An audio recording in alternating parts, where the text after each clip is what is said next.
puasa menyembuhkan mah, tapi karena kita salah makannya, ya jadi nggak betul juga.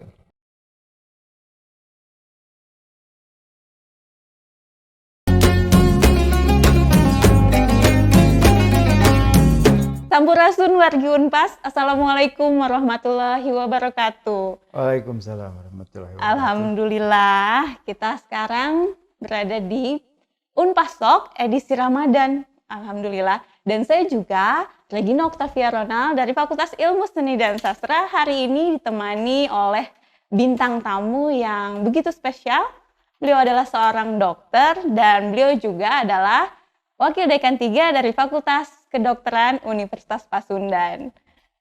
Bagaimana, apa kabar Dokter Trias? Alhamdulillah, sehat Alhamdulillah. walafiat. Itu yang kita harapkan buat tidak hanya saya tapi buat semua yang hadir di sini.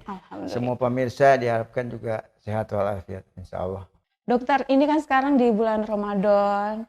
Pasti dokter juga aktivitas olahraga masih tetap? Insya Allah masih. Apa biasanya, Dok? Kalau saya pasti jalan kaki. Jalan kaki. Jalan kaki. Berapa kilometer, Dok? Jalan kaki kan sebetulnya hitungannya kalau 6 km itu ya 1 jam. 1 jam. Ya, itu adalah jalan yang santai. Nah, kita bicara olahraga, kita juga harus tahu kapan. Nah, itu dia, Dok. Betul. Kapan waktu olahraga itu memang ada tiga. Yang lazim memang sebelum buka. Sebelum buka itu yang lazim. 1 jam atau setengah jam? Enggak, porsinya harus lebih kecil. Yang penting adalah olahraga yang fleksibilitas.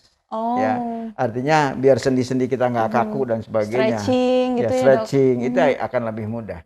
Dan itu kan menghindari dehidrasi. Karena kita kan sudah dari sejak sahur sampai buka itu kan pasti aktivitas sudah banyak juga, kemudian kehilangan cairan juga sudah cukup banyak sehingga harus kita waspadai. Nah, sebetulnya yang paling ideal itu sebelum sahur. Ya, misalkan 1 jam sebelum sahur. Bari istilahnya jam 3, setengah 3 habis sholat tahajud ya. Setelah itu kemudian kita gerak. Karena apa? Karena kehilangan cairan dan kehilangan kalori yang ada akan tepat diganti oleh makan sahur gitu. Oh iya betul ya. Sehingga dua tujuan tercapai. Satu adalah mager, malas geraknya kita juga bisa menjadikan aktivitas kita jadi lebih sehat. Kemudian kedua, persiapan kita sahur. Karena sahur itu umat Rasul yang membedakan puasa umat Rasul dengan yang adalah sahur. Jadi dulu umat Yahudi, Nasrani segala macam mereka ada puasa. Tetapi yang membedakan adalah sahur. Dan itu begitu luar biasanya manfaat dari sahur.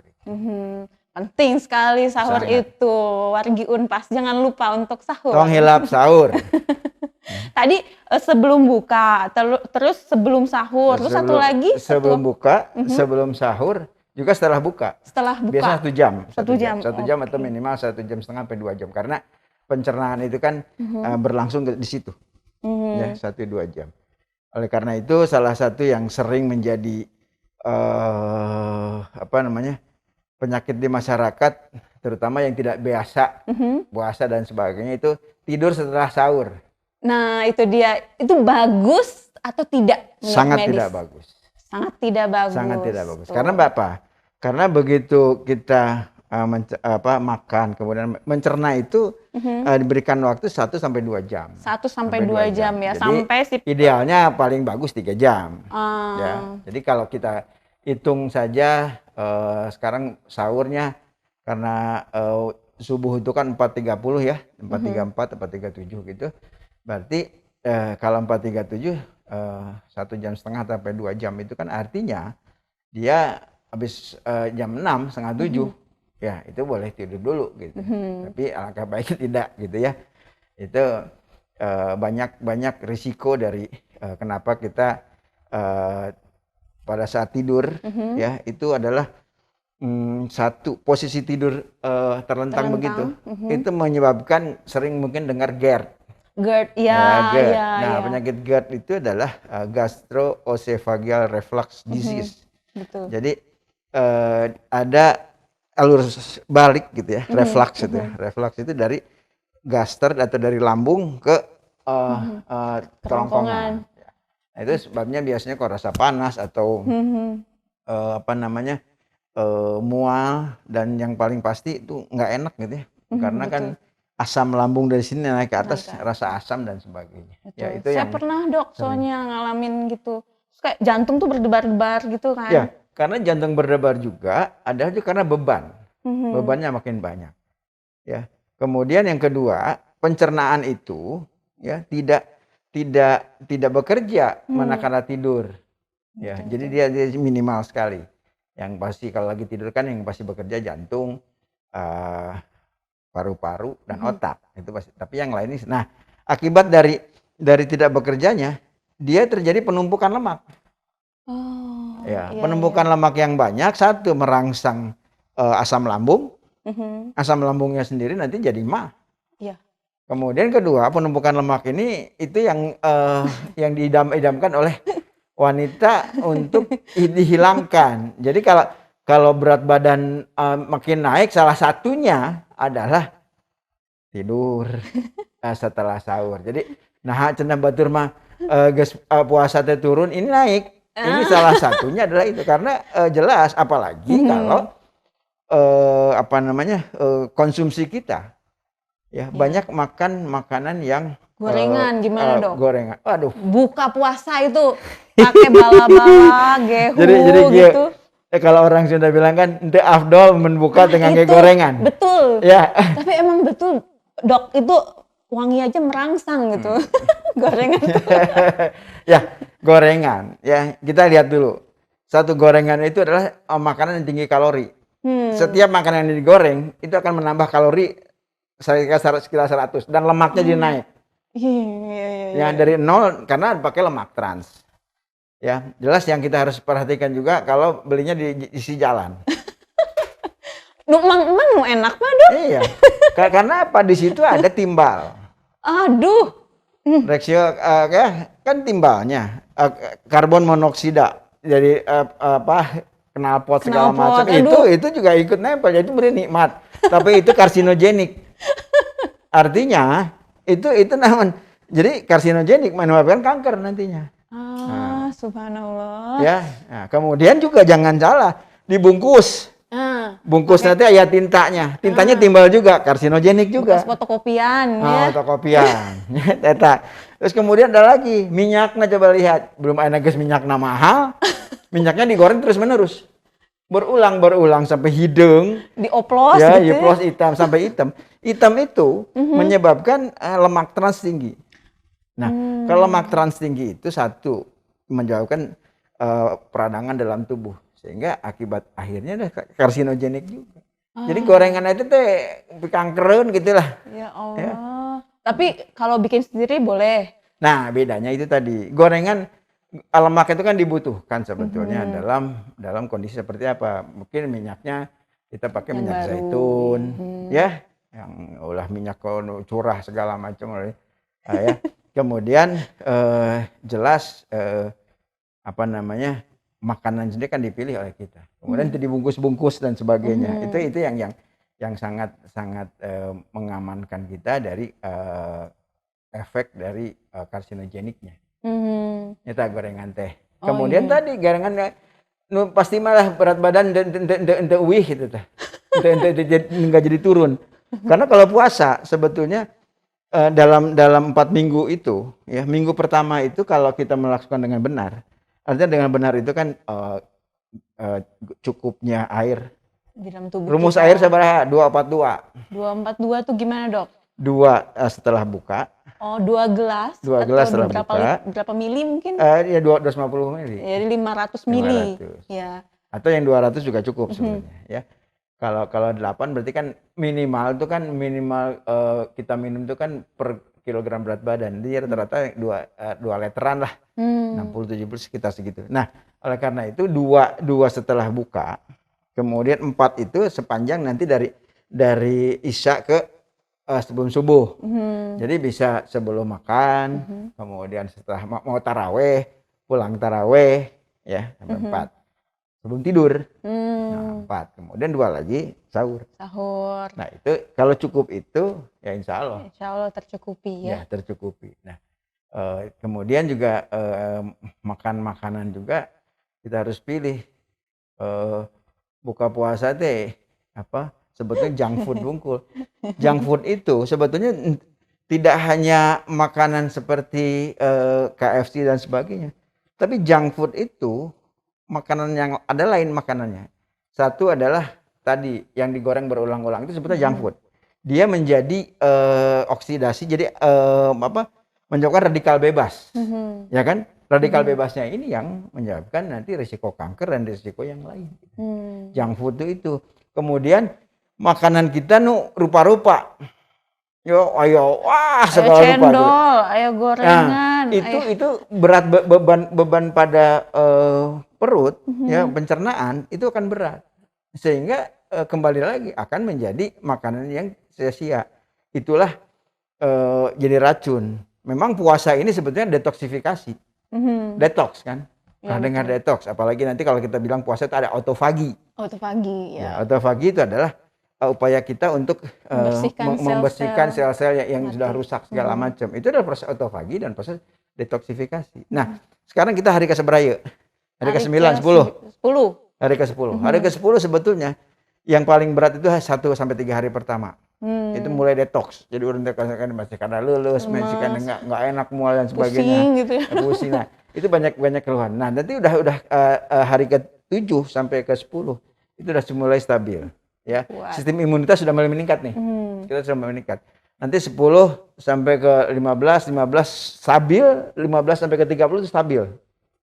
Ya, jadi kita indikator kita itulah. Kalau kita nanti makin sehat di 15 kali itu berarti berhasil. Proses detox kita berhasil. Kenapa detox itu? Kembali lagi orang nggak detox tapi lebetanana masukannya masih juga kan tadi. Gorengan teh ya, segala macam. Itulah yang semuanya gitu ya? Itu satu sistem yang komprehensif. Jadi nggak bisa bilang puasa itu menyehatkan ya, tapi angger makannya sebegitu. Nggak nyampe. Puasa bisa menurunkan berat badan, tapi polanya seperti tadi. Iya, itu semua harus kita cermati. Betul. Nah, itu juga kenapa kebanyakan orang kalau misalnya pas puasa tuh pencernaan juga nggak lancar gitu ya, Dok ya. Buang air besar. Ya itu kan sembelit. Salah satunya sembelit. Nah, sembelit itu tadi pencernaan yang tidak lancar karena satu memang bisa saja karena asupan kalori yang sedikit. Kemudian tadi sembelit itu si asam lemaknya tinggi. Karena harusnya istirahat. Kan kita istirahat. Ya. Tapi kita kasih beban yang tinggi. Sehingga beban pencernaan itu makin berat sebetulnya. Harusnya pencernaan kita seharusnya bersyukur, rasa syukur kita sebetulnya memperlakukan tubuh kita. 11 bulan kita nyiksa pencernaan. Sebetulnya dalam 1 bulan kita ngamu mulai gitu. Ya, kita memberikan satu hadiah buat si pencernaan. Bayangkan di pencernaan itu usus halus saja. Di situ ada namanya fili-fili itu yang usus halusnya kan 7 meternya. 7 meter masukkan dia di dalam tubuh kita bisa 7 meter karena Allah sudah menciptakan 7 meter itu dengan posisi yang lebih bagus. Kemudian ente rata, ente juga pipa, tapi dia berjonjot-jonjot gitu. Nah, itu sebetulnya kalau kita bentangkan gitu, sami sarang 200 meter langkung. Masya persegi. Allah. Dan itu digunakan untuk mencerna makanan, untuk menyerap makanan yang ada. Yaitu kalau kita tahu bahwa Allah berdemikian sayangnya kepada kita tidak menyadari. Tapi kita pada bulan puasa yang seharusnya kita mengistimewakan pencernaan kita, tapi tetap kita ku amis-amis, ya, ku gorengan, itu dua makanan yang memang itu menjadi musuh sebetulnya. Akhirnya tujuan kita untuk overhaul, cuci gudang, ya itu tidak tercapai. Iya, detoksnya jadi nggak sampai. Justru nanti kalau saya di rumah sakit, ya nanti makanan balendrang atau kakaran lebaran dia segala macam itu diare, kolesterol, stroke jantung itu banyak.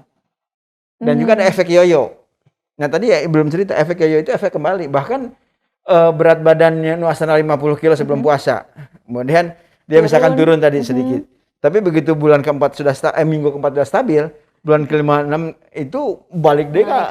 Jadi efek yoyo. Sehingga bahkan lebih tinggi. Dan tidak hanya berat badannya saja, tapi risiko penyakit jantung, stroke, ya, diare segala macam itu rumah sakit minum di IGD itu ku eta gitu. Habis lebaran pas penuh ya.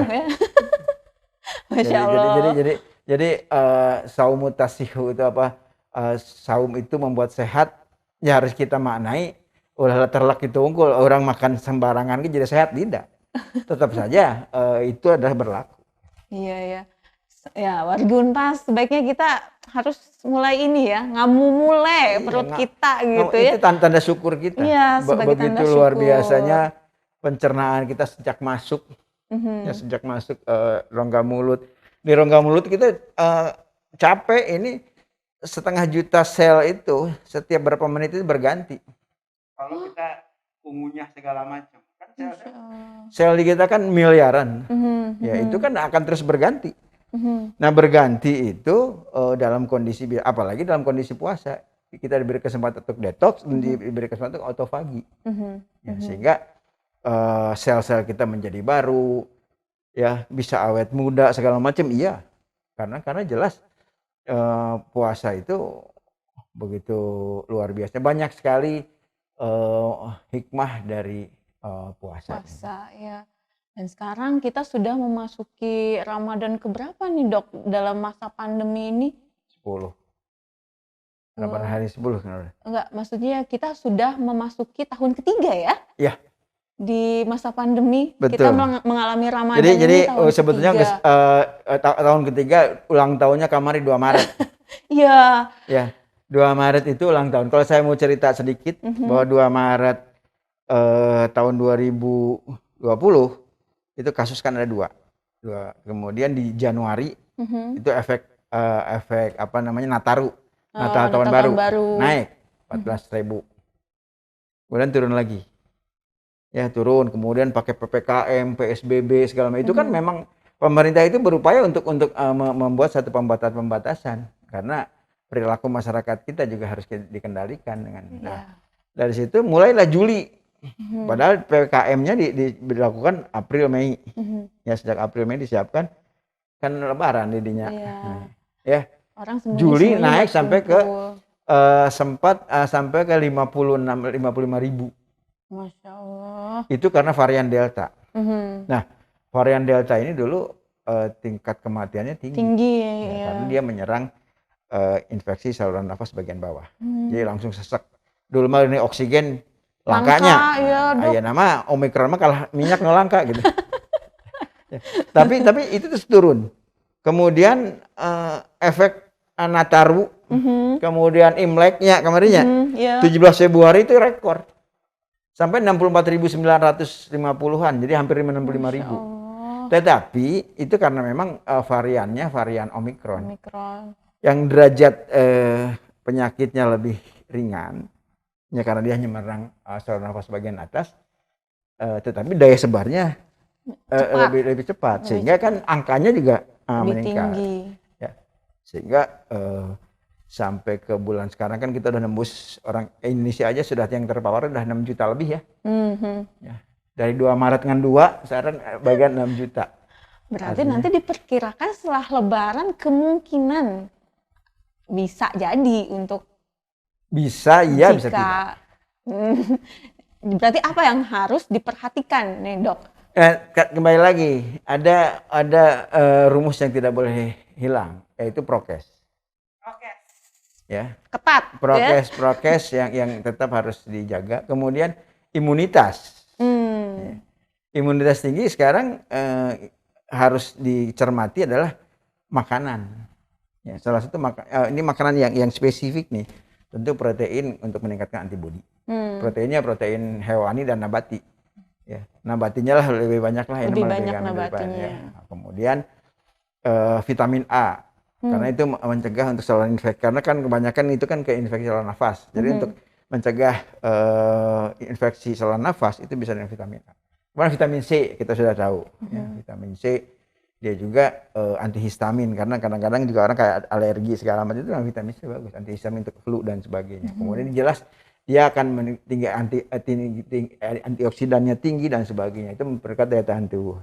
Kemudian vitamin D. Vitamin D, Nah, ya kayaknya itu sekarang lebih penting banget ya, iya, vitamin karena D itu. vitamin D itu salah satunya adalah menghalangi badai sitokin. Badai Apa sitokin tuh, itu kan Dok? kalau sudah kena saluran pernafasan, kemudian reaksi tubuh berlebih, ya. Jadi antibodi yang dikeluarkan ini banyak sekali, sehingga jadi malah malik. Oh. Nah, itu yang sering terjadi di ICU segala macam. Banyak pakai ventilator segala macam karena badai sitokin. Nah, vitamin D. Nah, vitamin D kan berjemur, ya. Ya, itu salah satu yang bisa membuat tubuh kita mengurangi risiko akibat dari kalau COVID ini menyerang kita. Kemudian Berjemur. zinc, Berjemurnya seng, ya, ada seng mah lain di materialnya seng. Tapi seng Beda itu ya. banyaknya di makan seafood, ya. Itu banyak aja makan zinc, ya. Jadi makanan itu kita apa namanya mudah didapatkan di kita sehingga akan membuat imunitas kita meningkat. Ya, kemudian tentu apalagi rak mudik ya. Ya, karena ini rak mudik nih. Ya, mudik ini adalah sesuatu yang tidak bisa dihindarkan, apalagi sudah kerinduan 2 tahun akhirnya tahun katilu ya. Pasti mau mudik juga ya. Betul, Dok. Ya, mudik itu salah satu yang harus kita perhatikan tetap. Prokes mah terus harga mati lah. Kalau saya cerita tentang pencegahan pasti prokes harga mati. Terutama masker ya, jaga jarak ya sekarang sudah mulai agak berkurang karena memang juga tingkat penularannya juga sudah mulai menurun. Nah, kemudian kan kendaraan umum sok lupa teh lamun rek mudik teh jadi lupa minum, lupa makan dah. Jadi daya tahan tubuh juga turun. Kan dia saking euforia segala macam excited. Dia juga lupa itu. Ya. Jadi bahwa daya tahan tubuh kita untuk menyiapkan persiapan mudik untuk pulang, ya. Apalagi sekarang ya yang nggak boleh pakai yang ber-AC lah, AC malah resiko penularannya tinggi. Jadi lebih baik yang dekat jendela dibuka gitu, ya. Itu berbagai upaya. Kemudian kita lihat kita mau tujuan ke daerah mana, daerah yang memang misalkan kalau mudiknya ke Jakarta gitu, kan tingkat ininya kan paling tinggi. Ya kasusnya itu yang harus hati-hati. Dan yang pasti sekarang kan pemerintah mengharuskan untuk booster. Betul. Ya. Nah itu aturan juga Dok dari pemerintah ketika kita mau mudik gitu, mau pakai bis harus booster. Nah, kalau belum booster harus pakai antigen gitu. Tapi kemarin berubah lagi gitu. Gimana Dok? Gini, kan kondisinya dinamis ya. Tetapi sesuatu yang harus diperhatikan adalah bahwa vaksin itu bukan segalanya. Karena vaksin itu dia akan turun. Ya, efektivitas untuk melawan mencegah atau mengenal penyakit. Ya, itu mengenal virusnya itu makin menurun. Jadi vaksin ke-1 jarak dengan vaksin kedua kan 6 bulan. Sekarang ini ada aturan kalau vaksin 1 dan kedua lebih dari 6 bulan drop out, diulang deh hiji deui. Oh gitu. Karena sudah tidak efektif. Kemudian dari vaksin kedua itu kita lihat dari kedua itu kan boleh vaksinnya 3 bulan. Karena sudah mulai menurun. 1 sampai 3 bulan menurun, sampai ke 6 bulan turun sekali. Nah, oleh karena itu kenapa booster diharuskan walaupun dia sudah vaksin 1 kedua? Karena coba kita tanya, dia sudah vaksin kapan? Karena dia sudah melandai. Ya, artinya titer antibodi yang dalam tubuh dia menurun. Ya. Itu yang kenapa antigen dibutuhkan untuk meyakinkan bahwa dia tidak terpapar. Tetapi yang paling penting adalah bahwa dengan prokes tadi mencegah penularan. Karena ada syarat dari pandemi kita pandemi nih menuju endemi. Nah, itu dia. Ya, pada saat dari pandemi ke endemi itu syaratnya banyak. Salah satu syarat kan yang paling sering digembor-gemborkan vaksinasi. Vaksinasi itu harus 70%. Tapi data yang kita ditampilkan oleh pemerintah 70 dapatkan ada yang 90%. Ya, vaksin 90%, vaksin kedua 70%, vaksin ketiga 13%. Seolah-olah sudah cukup, tapi itu adalah dari sasaran. Karena yang 6 tahun ke bawah itu belum masuk. Iya. Jadi ada dari 260 juta, itu hanya 208. Jadi pembaginya ke 208, ya jelas jadi 80%. Oh iya. Padahal secara umum kita baru sampai 58 sampai 60 sampai sekarang 60%. Hampir 60%. Kalau sampai 70% itu adalah namanya herd immunity tadi. Ya. Jadi imunitas komunal yang diharapkan dari itu. Nah, itu belum. Cuman kalau di kita kan resep angka-angka seolah di blow up. Ya. Karena pembaginya adalah target sasaran. Kan targetnya akhirnya 10 orang, padahal orang di situ ada 30. Kalau 5 ke 10 mah 50%. Padahal kalau 5 ke 30, iya, jadi berapa persen? Kecil sekali kemungkinannya. Nah, itu yang sekarang terjadi. Jadi kalau kita lihat vaksin ke-1 94%. Itu adalah 94 dari target sasaran 208 juta. Karena tidak semua. Kan hari anak-anak ya termasuk dalam penduduk yang harus juga dilindungi gitu. Iya, betul. Itu kalau kita baca di mana-mana gitu di media dan sebagainya, wah hebat 94%. Iya, itu adalah terhadap sasaran, bukan terhadap jumlah penduduk. Kalau herd immunity itu terhadap jumlah penduduk. Oh, berarti kalau endemi itu syaratnya adalah herd immunity ya? Ya, sudah karena sudah kan diharapkan endemi itu seperti yang kan bedanya pandemi ini kan menyeluruh dan dengan lonjakan yang tinggi segala macam. Tapi kan endemi kita sudah relatif lebih stabil karena sudah mulai. Dan kedua, endemi itu contoh kayak DBD lah. Itu kan endemi. Jadi ada musiman dia naik, kemudian bisa terkendali dan kita bisa memprediksi segala macam. Nah, endemi di situ. Kemudian pandemi agak lebih luas sedikit ya. Nah, tapi kembali lagi, yang paling penting adalah bahwa untuk menuju endemi ini salah satunya kan PPKM. PPKM harus semuanya level 1. Artinya kan semua sudah dianggap terkendali semua. Walaupun virusnya masih ada. Ya. Nah, virus itu akan berubah atau menimbulkan varian-varian baru manakala disayogikan inangnya. Virus itu akan hidup kalau ada inang. Inangnya adalah ya kita-kita yang memang tidak menjaga. Makanya salah satu dijaganya adalah oleh vaksin. Sehingga itu akan mencapailah tadi kestabilan. Nah, stabil itu masuk ke dalam endemi. Dengan angka mortalitasnya kurang dari 3% kematian. Kemudian bed occupation rate-nya, jadi tingkat hunian rumah sakitnya juga menurun di bawah 5%. Ya, itu bisa dikatakan kita sudah endemi, sudah tenang gitu. Ada masih banyak keneh karena PPKM kita masih juga ada yang level 2, level 3, itu belum endemi. Jadi kita memang masih persiapan ke sana. Nah, kembali lagi ke tadi, mudah-mudahan nggak selebaran seperti tadi, asal tadi. Ya. Itu kita jaga betul. Aturan dasar harus tetap dipatuhi. Kadang-kadang kita begitu maskernya ngangge tapi persiapan minumnya kurang, kemudian akhirnya gini ya.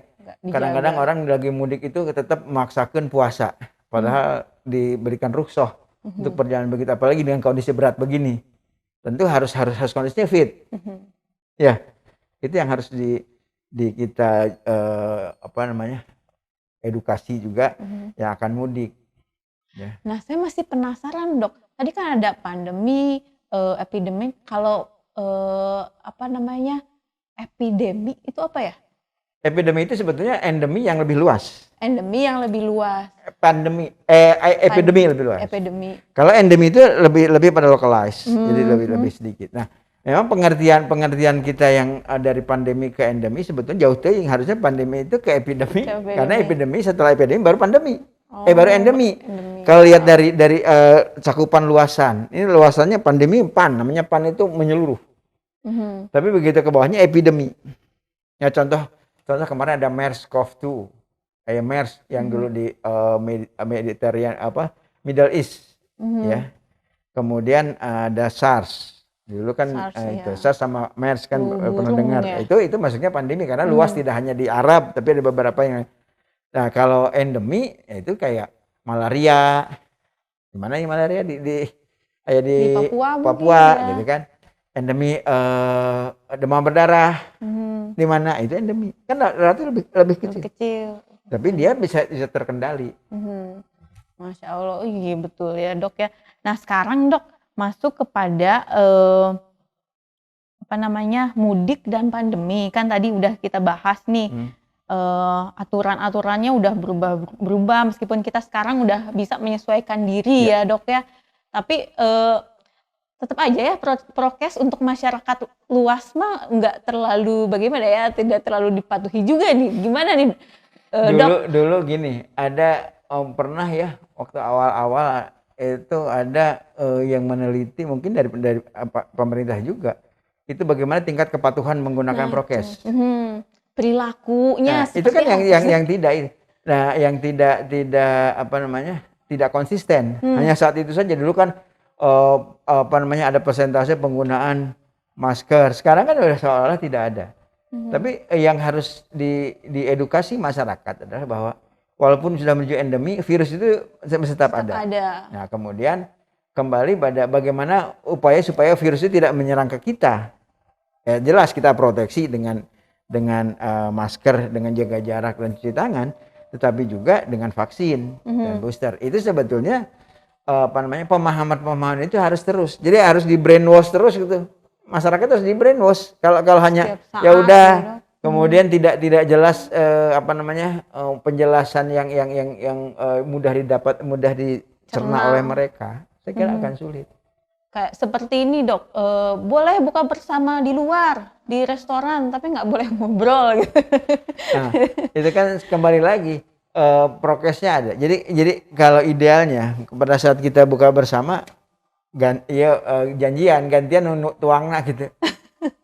Itu sebetulnya bagus untuk dua-duanya, karena di situ yang ngunyah, saya masih pakai masker. Nanti saya ini. Kemudian kalau ngobrol kan saya pakai masker kan ada masih barriernya lebih tinggi dibanding dengan kalau kita ngobrol tanpa masker dua-duanya. Tingkat kontaminasinya tinggi. Kemudian gitu. Di mana kita bukanya? Di luar terbuka yang lebih. Kemudian ya itu tidak ber-AC. Kemudian salah satu yang harus kita perhatikan adalah jangan kontak yang terlalu lama, lebih dari 12 menit. Kalau kita banyak terlalu gini, apalagi ini tanpa masker kan, 15 menit itu wah, terus gampil pisan untuk resiko penularannya. Tapi kalau gini kan walaupun 15 menit tapi salah satu pakai masker gitu. Gitu loh. Ya. Baiklah. Ya. Itu sebetulnya yang harus diedukasi ke masyarakat. Apalagi nanti di nabes segala macam. Ya, pas sedak-sedak segala macam. Ininya nggak boleh karena kalau begitu dibuka dia lebih. Ya. Saya kira edukasi itu. Jadi masih ada gitu walaupun dalam derajat yang lebih ringan. Jangan sampai kita menyediakan menyediakan tempat hidupnya virus. Intinya begitu. Jangan dia diberi kesempatan untuk hidup. Iya. Kan itu. Jadi kita rubah paradigmanya bahwa untuk mencegah itu jangan diberikan peluang untuk dia bisa hidup. Di mana dia bisa hidupnya? Di tubuh yang tidak menjaga kita. Jadi benda hidup. Kalau di sini benda mati. Kan dia dengan desinfektan segala macam. Makanya dengan tetap muka terbatas segala macam kan ini karena memang selalu ada droplet atau apa yang bisa dihapus. Tapi kalau akan hidup dia di sini. Di tubuh kita, tubuh dari makhluk hidup. Jadi intinya ada saya jangan diberi kesempatan virus itu untuk di makhluk hidup. Jangan berikan kesempatan. Jangan berikan kesempatan sama sekali. Nah sekarang Dok, ada pertanyaan netizen yang masuk ke redaksi kita. Mangga. Yang harus ditanyakan ke Dokter Trias katanya dari @mugesha050. Pertanyaannya Dok, kalau setelah vaksin ada KIPI, boleh batal puasa enggak? Katanya. Jadi itu adalah rukhsah. Jadi artinya KIPI ini adalah satu kelayakan dari satu proses vaksinasi, ya. Jadi kalau ada KIPI, ya, artinya kan tubuh itu dimasuki benda asing. Nah, benda asing itu timbul inflamasi atau ada peradangan. Nah, kalau reaksi dari si vaksin dengan tubuh kita, kalau ada radang atau minimal baruh, video merah segala macam bengkak, itu artinya berproses dia. Artinya memang suatu keharusan ada KIPI. Ya, tapi variasinya macam-macam. Ada yang sampai demamnya 2-3 hari, tapi jarang sampai lebih dari 3 hari. Rata-rata sekitar segitu. Kemudian ada yang lemas segala macam, walaupun itu jarang. Tapi KIPI ini adalah satu proses manakala vaksin disuntikan ke kita. Nah, oleh karena itu kan jadi sakit. Ya kalau kita tahan nggak apa-apa, tapi kalau kita memang demamnya tinggi segala macam, ya jadi masuknya adalah masuk pada uzur. Kan uzur pada puasa kan juga di Al-Baqarah sudah disebutkan bahwa kalau sakit boleh berbuka kan gitu. Ya, Mugesha silahkan untuk berbuka ya kalau misalnya ada KIPI. Kalau KIPI-nya lapar terus gimana dong? itu mah kikipian. Karena reaksinya adalah reaksi inflamasi. Jadi begitu vaksin masukkan ke tubuh kita, dia akan bereaksi dengan ada dalam kita, dia dikenal. Nah, timbulnya biasanya ya demam atau ruam-ruam merah, pegal. Nah, itu sebetulnya. Tuh. Ya, kita lanjutkan, Dok. Ada pertanyaan kedua nih dari @Rini Indriana. Kenapa minum teh waktu sahur bikin kita kencing terus katanya? Jadi teh itu kan termasuk golongan kafein, ya, teh dan kopi. Jadi sebetulnya wargi itu teh. Dan itu menyebabkan efek diuretik. Diuretik itu efek ingin buang air kecil. Nah, kita harus hati-hati manakala kita minum teh. Kamu teh amis, teh manis. Itu ada dua hal. Kalau tehnya saja diuretik, kemudian gula yang manisnya ini di tenggorokan, di kerongkongan kita.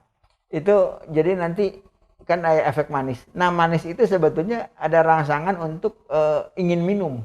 Oh, jadi haus terus. Jadi haus terus. Nah, haus terus itu kan akibatnya apa? Kan kita juga jadi tidak nyaman.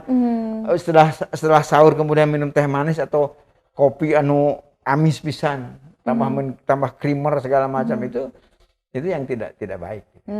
Lebih baik air putih saja lah ya, cukup putih. Ya. Air putih akan baik sekali. Nah, Dok, ini ada pertanyaan ketiga dari @Anghidayat. Dok, kenapa ya saya sudah vaksin tapi masih kena COVID katanya? Gimana tuh, Dok? Jadi LC itu ada yang lulusan COVID hiji, ada yang masih dua dulu ya. Lulusan COVID. Jadi kembali bahwa vaksin itu bukan mencegah atau tidak 100% kita tidak terkena. Tetapi minimal kita mengurangi risiko penularan terhadap kita dan juga terhadap orang lain. Kedua, kalau itu pun terkena, derajatnya akan ringan. Karena jumlah yang masuk sendiri tidak akan banyak. Sehingga satu risiko penularan ke orang lain juga berkurang. Kedua, untuk tingkat atau derajat penyakitnya sendiri bagi si penderitanya akan berkurang, akan rendah. Sehingga kenapa sekarang jarang kematiannya rendah. Di samping satu vaksin ini jenisnya Omikron, kedua kita sendiri sudah terproteksi oleh minimal vaksin 1-2 minimal. Ya. Itu vaksin. Jadi tidak tertutup. Jadi bukan berarti kalau udah divaksin bebas dengan masker, bebas segala macam, tidak. Itu tetap. Jadi vaksin itu hanya apalagi habis divaksin, genep bulan setelah vaksin, itu kan tadi imunitasnya menurun banyak. Jadi risikonya lebih besar lagi. Makanya dianjurkan untuk booster gitu. Mungkin ini Anghidayat nih belum booster kayaknya, Dok, belum ya. Booster. Atau memang ya tadi sudah berapa bulan dari sejak vaksinasi kedua misalkan. Jadi iya, bisa betul. kena lagi. Jadi itu nanti Anda itu sudah mengalami penurunan gitu, baru kena COVID. Nah, ini ada pertanyaan keempat, Dok, dari @akmaludin.ninja. Kenapa kalau buka puasa pakai es buah bikin tenggorokan kerasa berlendir katanya, Dok? Ya, karena es sendiri itu merangsang penumpukan lendir di sini. Ya. Es buah, tambah di buah. Bukan buahnya pasti mau buah gitu pasti tambah ayah gula, segala macam gitu sirup. ya? Nah sebetulnya itu yang tidak sehat ya. Bukan buahnya. Es buahnya mah bagus, tapi nggak tambahan apa ayah sirup segala macam itu gula itu yang menyebabkan si lendir itu di tenggorokan itu makin menjadi gitu. Jadi es buah kayaknya seger gitunya, waduh gitu teh. Tapi akhirnya pencernaan kita juga berat. Ya, karena demikian banyak karbohidrat yang harus dicerna oleh kita. Itu bukannya istirahat. Jadi itu minum es buah bukannya nyaman. Kebayangnya waktu siang-siang mah ke lohor teh kan aduh segar. Itu sirup marjan, Dok. ya tadi esnya, ya. Kemudian kedua ya gulanya. Jadi dua ini yang harus senantiasa kita waspadai. Jadi sebetulnya the giant killer adalah gula. Gula ya, Dok. Aduh, bahaya. Nah, ini ada pertanyaan kelima, Dok, dari Senjaya 87. Dok, boleh nggak donor darah pas puasa? Boleh. Boleh. Apalagi kan donor itu sebetulnya kan umur eritrosit atau sel darah merah kita punya usia. Ya, biasanya dalam 3 bulan. Makanya donor pun 3 bulan sehingga proses regulasi untuk membuat sel-sel yang muda muncul lagi itu lebih baik. Jadi kalau sudah waktunya ya akan lebih baik. Dan kedua harus kita pilih waktunya kapan. Yang paling tepat untuk donor darah itu pagi hari. Pagi hari. Ya, manakala kita masih cukup fit, ya. Kemudian malamnya kita sahurnya cukup bagus, minumnya cukup, kemudian tidurnya juga cukup. Karena salah satu penyebab dari berat badan yang tidak turun-turun adalah kurang tidur atau tidurnya tidak betul gitu. Oh, ibu-ibu tuh biasa, Dok. Nah, kan itu kan tidur itu mengganggu hormon grelin namanya. Apa dalam itu, tubuh. Itu yang dia terganggu. Jadi rasa lapar wae begitu kita kurang tidur, kita kan dan itu pengennya kalori yang tinggi. Itulah karena efek hormon yang terganggu. Pengennya tuh yang pedas-pedas gitu. Pokoknya yang seger-seger, akhirnya kan nafsu makannya jadi tinggi. Ya, itu sebetulnya kurang tidur itu berat badan tuh jadi tinggi lagi. Ya memang diharuskan kita banyak beribadah malam hari segala. Tapi kan kita bisa lakukan juga qaulillah. Qauliyah siang hari yang tidur, yang snap, yang sleep snap. Jadi tidur yang walaupun 15 menit 20 menit sebelum zuhur atau setelah zuhur itu akan baik. Ya. Udah ibadah, ya, juga sehat ke tubuh kita ya, Dok. Itu. Ya. Pertanyaan berikutnya, Dok, pertanyaan terakhir ini dari @bukan_super_mario. Variasi makanan apa yang bisa kita konsumsi pas buka puasa buat gantiin makanan yang digoreng? Sekarang minyak goreng kan langka tuh. Waduh, itu mah sebetulnya itu adalah hadiah buat kita. Karena gorengan jadi kita hindari. Kan kita udah cerita banyak tentang efek gorengan. Nah, tentu yang variasi yang paling baik Rasul sendiri kan mencontohkan untuk kurma dan itu kalau kurma itu gula sederhana yang langsung menjadi energi. Ya. Kemudian variasi berikutnya ya jangan es. Ya. Jadi buah dan sayuran. Jadi kalau tubuh kita ini sebetulnya ingin sehat itu kalau pH di kita itu lebih banyak ke basa. Jadi alkalin ya, jadi 7,4, 7,5. Kalau asam, nah itulah yang menyebabkan penyakit. Karbohidrat tinggi, lemak tinggi itu menyebabkan asam. Nah untuk diimbangi asamnya itu oleh buah-buahan dan sayuran. Buah dan sayuran itu menyebabkan alkalin. Jadi kalau pH-nya rendah kemudian alkalin pH-nya tinggi, kemudian nanti kan balance akhirnya lebih banyak nanti ke. Nah kalau tubuh kita sehat dalam keadaan basa, itu adalah tubuh sehat yang ideal. Jangan sampai kita jatuh pada keadaan asam. Nah, kadar asam itu ya tadi lemak, gorengan, bala-bala, ya gitu. Itu kan menyebabkan si perutnya kondisinya asam. Ya. Di samping tubuh si lambung sendiri, dia tuh mengeluarkan asam lambung yang sampai pH-nya cuma 2. Bayangin kalau cuma 2 kemudian dikasihnya makanan berlemak segala macam, beki-beki akhirnya mual muntah. Karena puasa menyembuhkan mah, tapi karena kita salah makannya, ya jadi nggak betul juga. Jadi harus kita perhatikan betul apa yang terjadi dalam tubuh kita, kemudian apa asupan. Jadi bisa digantikan dengan buah, Ya. sayur, buah potong ya. Ya. Yang murah-murah aja ya dok ya. Pokoknya mah kita ini sudah alam Indonesia itu sangat luar biasa. Jadi jangan terpengaruh oleh iklan segala macam, kamu makanan olahan. Makanan olahan tuh sebetulnya jadi junk food juga, berat pada tubuh.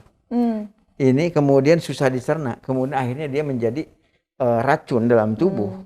Ya, akhirnya kita oksidasinya tinggi, perlu antioksidan jadinya. Kan gitu. Kalau ada oksidasi tinggi, radikal bebasnya banyak, nah itu jadi penyakit. Kankerin, kolesterolin, ya, HDL-nya tinggi, LDL-nya terutama tinggi untuk risiko jantung banyak. Jadi junk food itu jangan hanya punten makan cepat saji saja. Burger gitu bukan ya? Bukan hanya burger. Burgernya iya. Tidak hanya burger, tapi ada dan yang lain dan kawan-kawan yang lain. Salah satunya juga kita kayak ulah makan mak dengan variasi makanan yang banyak sekali. Itu juga beban pada pagi. Masya Allah. Ya wargi Unpas, ternyata banyak sekali ya ilmu yang kita dapatkan dari Dokter Trias. Kita harus jaga makanan kita apa saja, apalagi sekarang di bulan Ramadan ini. Mari kita manfaatkan ya dok ya, momen ini sebaik mungkin untuk bisa menjaga tubuh kita ini jauh lebih sehat gitu. Dok, ini sesi yang terakhir dok. Dokter mungkin silahkan untuk berpesan kepada wargi Unpas yang lainnya supaya hati-hati mungkin nanti pas mudik atau bagaimana dok setelah Satgas Covid Unpas nih mengingatkan. Ya baik, Covid masih tetap ada, walaupun kita sangat sekarang senang ya dengan landainya, tapi bukan berarti itu sudah bebas kendali gitu. Tetap kita harus kendalikan, satu dengan prokes, kemudian jaga imunitas dengan pola makan yang betul, asupan cairan yang baik, kemudian tidur yang cukup. Ya, kemudian ya salah satu yang harus kita lihat adalah membangkitkan endorfin kita. Ya, hormon kebahagiaan. Hormon kebahagiaan tentu bulan puasa ini sangat disediakan. Allah sudah menyediakan dengan kita ibadah, berzikir, baca Quran dan sebagainya. Itu juga mempengaruhi nanti ke endorfin sehingga rasa senang kita itu meningkatkan imunitas kita. Ya. Kemudian apalagi pesan untuk yang mau mudik, gunakanlah rukhsahnya entong puasa lah, karena di perjalanan kita tidak tahu prediksinya 2 jam bisa jadi 8 jam. Kemudian berdesak-desakan, kemudian minumnya kan harus banyak ya. Apalagi sekarang ini kan turais tos seueur ya. Artinya sudah mulai musim panas. Nah, itu juga harus kita waspadai, kita hindari dehidrasi. Saya kira kalau juga memungkinkan untuk lakukanlah booster, karena salah satu persyaratan mudik juga adalah booster, karena memang booster itu mencoba untuk meningkatkan imunitas kita atau antibodi kita yang memang disinyalir turun setelah 6 bulan. Jadi bukan syarat mengada-ada, tapi karena untuk proteksi kita lebih baik lagi. Ya saya kira itu, dan tentu kembali lagi bahwa indikator kita dalam melaksanakan puasa, manakala mau mudik, badan kita lebih segar, ente jadi tunduh. Ya tunduhnya indikator gini lah salah satunya. Begitu mau taraweh makin tunduh, itu artinya toksinnya makin banyak. Jadi detoksnya tidak berhasil gitu. Ya. Itu yang harus kita lihat, bahwa indikator kalau semakin kesana semakin baik, apalagi di hari-hari akhir semakin baik, itu artinya puasa kita secara fisik berhasil, mungkin juga secara rohani juga berhasil. Jadi kembali lagi jaga prokes, vaksin, ya, booster, kemudian imunitas betul-betul dijaga, juga cairan jangan sampai berkurang. Saya kira itu tips dari saya, walaupun sederhana, mudah-mudahan ada manfaat. Kayaknya dokter lupa satu hal lagi. Olahraga dong. Nah, itu ya Jangan lupa. Karena mager rata-rata, malas gerak itu salah satu aktivitas kita tetap harus dijaga. Apalagi dengan usia ya, semakin malas bergerak ya, itu timbunan lemak akan makin banyak.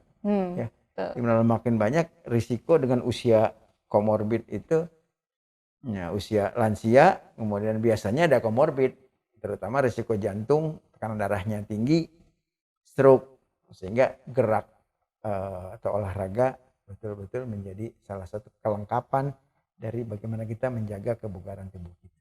Yeah. Masya Allah.